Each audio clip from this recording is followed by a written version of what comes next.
Bonjour à tous et bienvenue sur ma chaîne. Aujourd'hui, comme promis, on travaille la respiration. Donc on va aborder un premier exercice. Il y aura plusieurs vidéos sur le thème de la respiration parce que c'est un sujet très important. Donc aujourd'hui, on va aborder la respiration abdominale. Alors qu'est-ce que la respiration abdominale? C'est une respiration qui va vous faire gonfler le ventre. C'est pour ça qu'on l'appelle abdominale. Ce qui se passe, c'est que on met l'air, donc on a les poumons à ce niveau-là, hein. On va mettre l'air plutôt en bas des poumons, alors que dans la vie de tous les jours, on a tendance à le mettre plutôt en haut. Donc on va le placer en bas. Et pourquoi notre ventre va gonfler? C'est parce que au niveau des côtes flottantes, voilà, qui fait tout le tour, hein, qui est attaché même derrière, on a une membrane, enfin un muscle qui est un muscle involontaire qui s'appelle le diaphragme et qui fait un espèce de bol comme ça, d'accord? Et donc ce qui va se passer, c'est que quand on va remplir le bas des poumons, ils vont prendre plus de place et donc ils vont appuyer sur cette membrane qui va s'aplanir. Et en s'aplanissant, elle va appuyer sur tous les organes qu'on a au niveau du ventre, donc l'estomac, l'intestin, le foie, tous les organes internes. Et donc ils vont aller se placer vers l'avant, vers l'arrière, etc. Ils vont avoir besoin de place. Mais l'air va bien dans les poumons. Donc, comment est-ce qu'on va faire pour sentir cette respiration? Eh bien, on va aborder un premier exercice qui est tiré de ce super livre qui est le traité méthodique de pédagogie instrumentale de Michel Riquier, qui a toute une première partie sur la respiration avec plein d'exercices. Donc je vous encourage à l'acheter, en tout cas à le lire, si vous le trouvez en bibliothèque. Voilà, et puis je vais vous présenter aujourd'hui le premier exercice juste pour comprendre déjà ce qui se passe et le sentir. Donc, c'est parti. Qu'est-ce qu'on va faire? C'est qu'on va joindre nos mains ensemble, d'accord? Voilà. Et on va joindre les coudes également.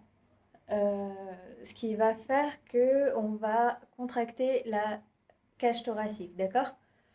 Donc on va bloquer cette cage thoracique, on va tenir vers nous et on va se pencher complètement en avant.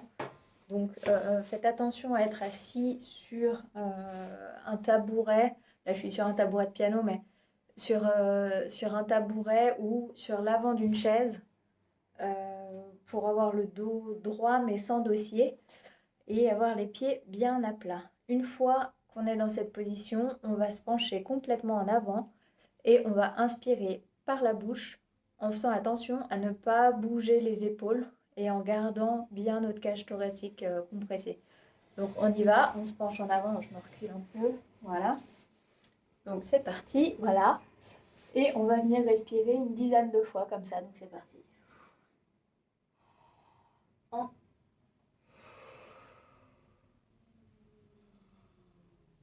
2, 3, 4, 5,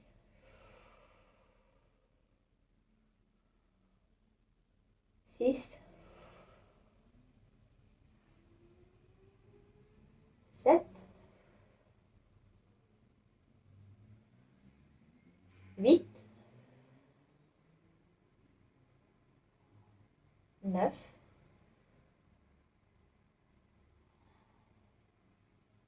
et 10.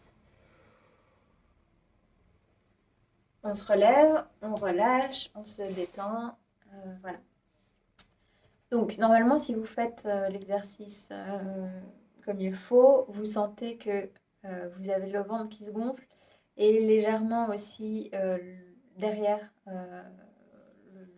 enfin, sur les côtés et puis légèrement derrière que les côtes s'écartent un petit peu vers le bas. Mais vous ne devez pas avoir les épaules qui se déplacent. Voilà, donc je vous encourage à faire cet exercice le plus régulièrement possible, si possible au moins une fois par jour. Faites pas plus de 10 respirations à la fois puisque c'est quand même fatigant. Donc, n'oubliez pas de vous relâcher, etc. Et on verra donc la suite, une fois que cette respiration sera bien intégrée, qu'elle sera devenue plus naturelle. Je vous mets également toutes les informations dans la description pour le livre de Michel Riquier, si vous êtes intéressé. Et sinon, je vous dis à bientôt pour une prochaine vidéo. Au revoir!